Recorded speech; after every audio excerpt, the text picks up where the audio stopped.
Bonjour à toutes et à tous et bienvenue dans cette nouvelle review de marché. Nous sommes le 29 avril 2024, il est 21h37 précisément, à 23 minutes de la prochaine clôture 4 heures. Donc une data assez intéressante.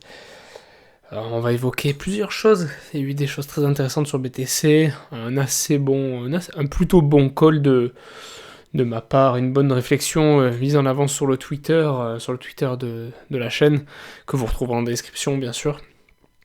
Un plan inchangé sur BTC, un short comme évoqué à la précédente review qui se passe très très bien. On parlait d'une non-récupération en plus petit time frame de la tendance, également daily. Enfin bref, commençons sans plus attendre. Vous avez les EMA et les MA que j'utilise en haut à gauche. Donc le MA 13, 25 et 32 pour ce que je peux appeler la petite tendance, et les EMA 200, 100 et 300, l'EMA 200, l'EMA 100 et l'EMA 300 pour ce que je peux appeler les grandes tendances. Donc toujours un principe de gap à aller combler.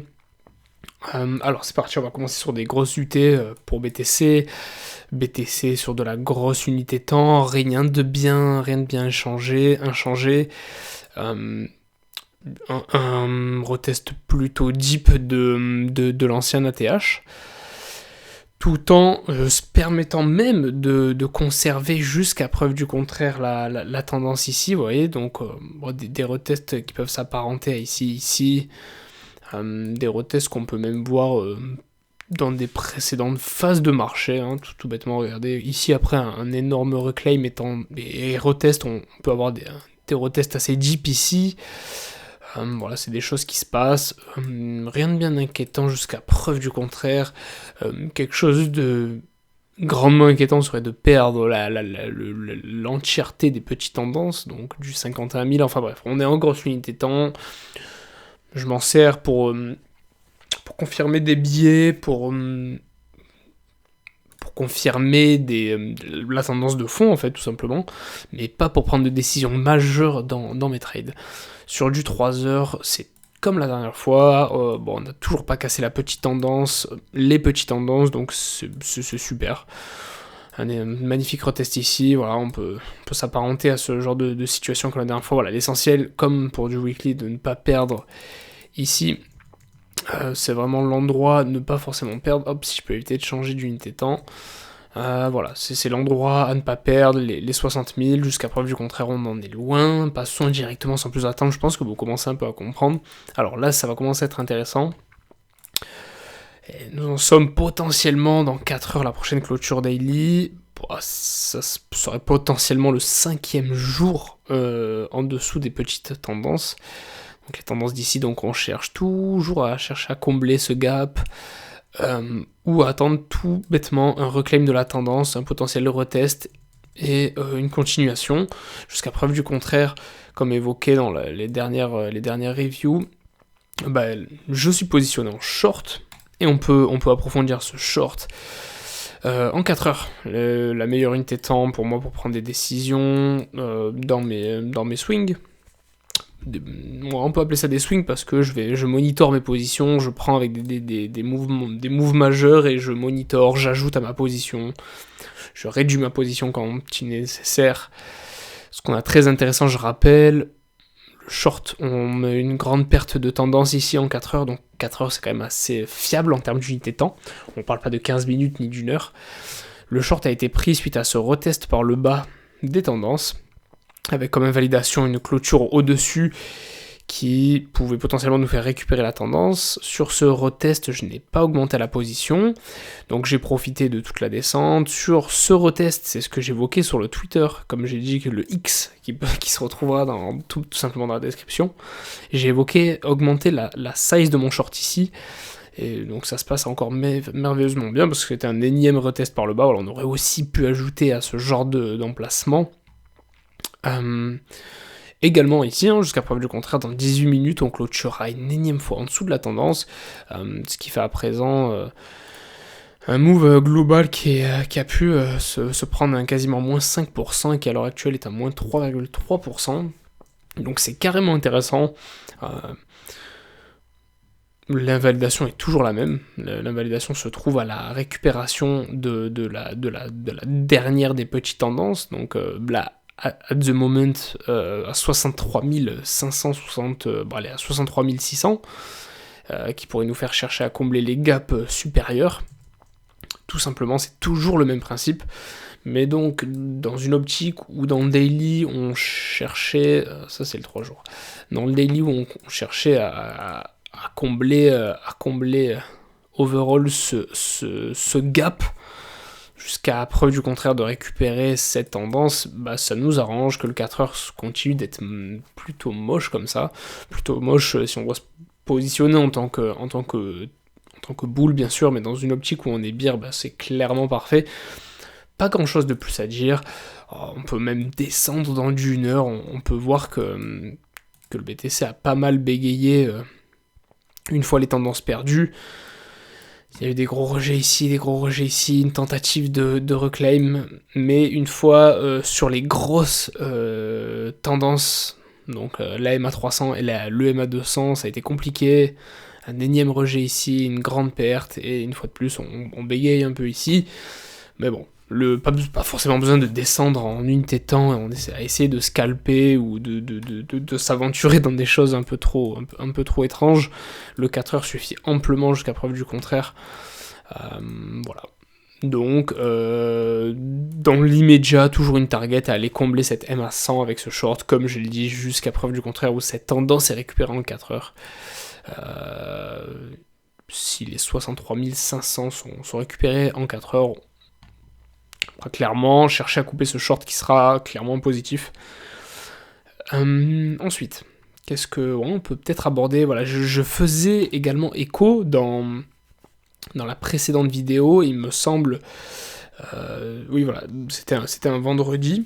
C'était le vendredi, c'est ça, c'était le vendredi, dans les alentours d'ici, 14h, 15h.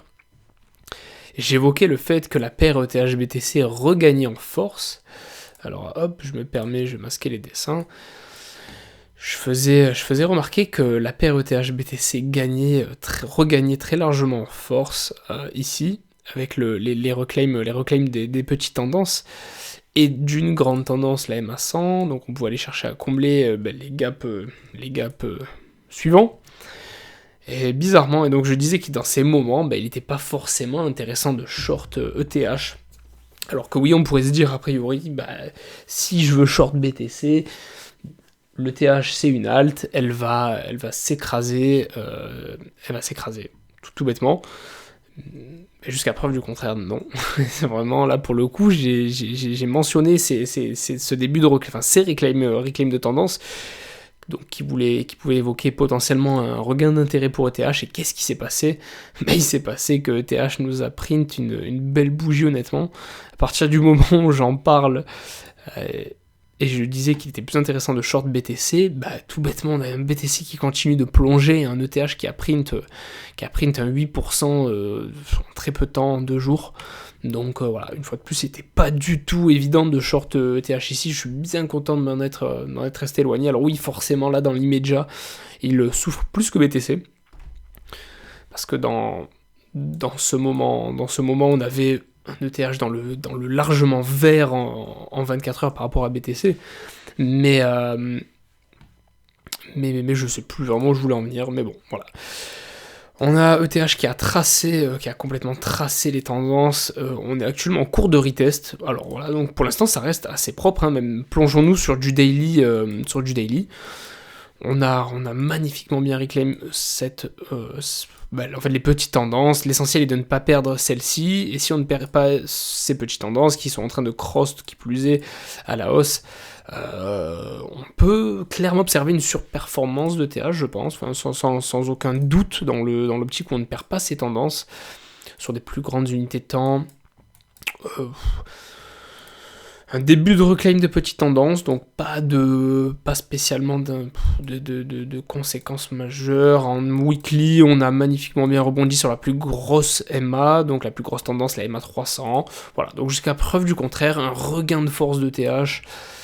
Donc bien content, comme j'ai dit, de ne pas l'avoir short et de ne même pas avoir parlé en vidéo de short ETH. ETH, qu'est-ce que ça nous raconte? ETH qui reprend de la force, donc en 3 heures, on a eu, comme évoqué précédemment dans la précédente review, la perte des petites tendances avec un magnifique reclaim, et pour l'instant ça tient. Très hâte de voir la prochaine clôture 3 heures. Si la prochaine clôture 3 heures tient, c'est magnifique. C'est-à-dire qu'on ne va même plus forcément penser à aller combler des énormes gaps. En daily, c'est tout comme BTC, mais en encore plus propre. C'est exactement ce que j'avais dit dans la précédente review. Comme BTC, on avait le gap à combler suite à la perte de tendance avec la MA 100, le gap a parfaitement été comblé et complètement gardé pour l'instant. Donc, clairement, en termes de... Je n'irai pas m'aventurer à long ETH, bien qu'il soit plus propre que BTC, entre guillemets. Tant que BTC n'a pas reclaim, ce qui va être intéressant, ça va être de commencer à long des alt et également ETH. Quand BTC aura reclaim toutes ces grandes tendances, j'espère que sous peu on aura l'occasion d'évoquer ça.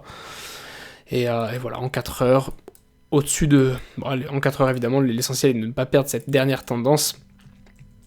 Auquel cas, ça commencerait à être un peu bizarre comme BTC qui a du mal actuellement. Voilà, je pense avoir fait le tour, pas nécessaire d'aborder les plus petites altes en dessous de TH pour l'instant, comme je le dis. Ça sera clairement intéressant d'aller chercher les altes qui surperforment BTC quand BTC commencera à être au-dessus de toutes ces tendances. Ouais, sur des moments comme ça où la tendance 4 heures a complètement été perdue, donc un peu ce qu'on a maintenant avec des multiples retests qui nous rejettent, les moments où on va commencer à reclaim comme ici toutes les tendances, y compris la MA 300, voilà, sur des grands upsides de la sorte, ça va être terriblement intéressant. Sur un 70% de BTC, ça peut être terriblement intéressant d'aller chercher des alts qui surperfent. Mais voilà, toujours en short sur BTC, jusqu'à preuve du contraire, tant que les petites tendances ne sont pas récupérées. Je vous invite à aller sur le X dans la description, et je pense qu'on a fait le tour, voilà. On se retrouve sous peu, je l'espère, et voilà, portez-vous bien, faites attention à votre size, à vos effets de levier, prenez des décisions, si possible, dans les plus grosses unités de temps, pour un peu plus de sûreté, et voilà. Sur ce, portez-vous bien, et à bientôt.